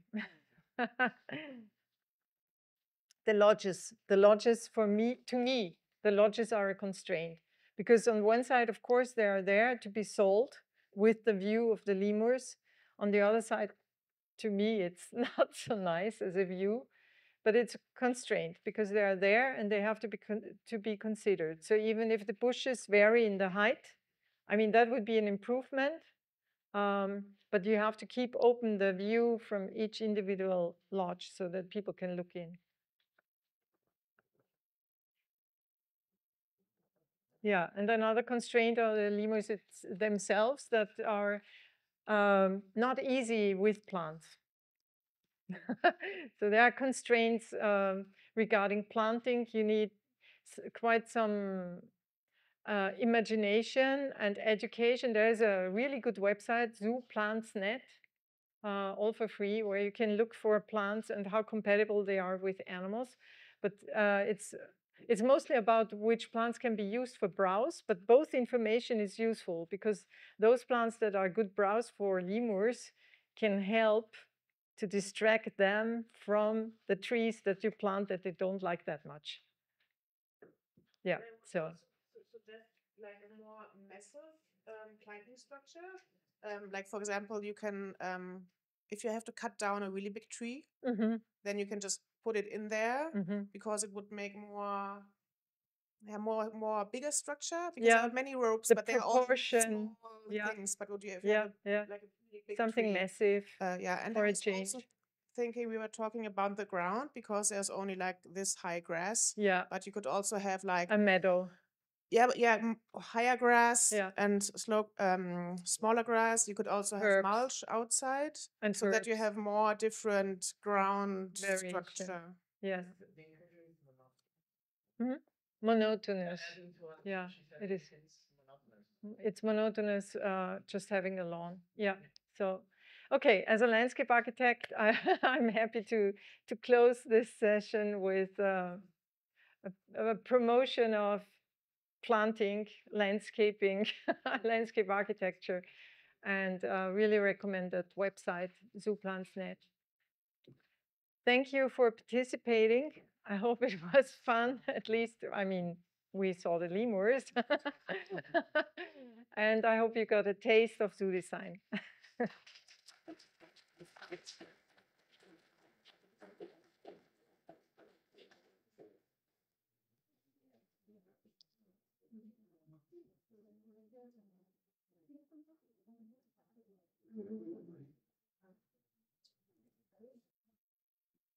Thank you, Monika, for your nice workshop. I think everyone enjoyed going outside and having these insights in all your experience. Thank you so much. And we will meet again at 7:15 over there where we had breakfast for the gala dinner. Maybe all of you can fill out your sheets for the best poster talk presentations. And there we have some boxes where you can slide them in, or you just give them to us.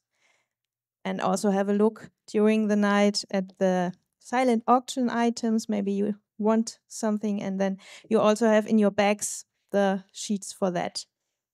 Okay, see you soon.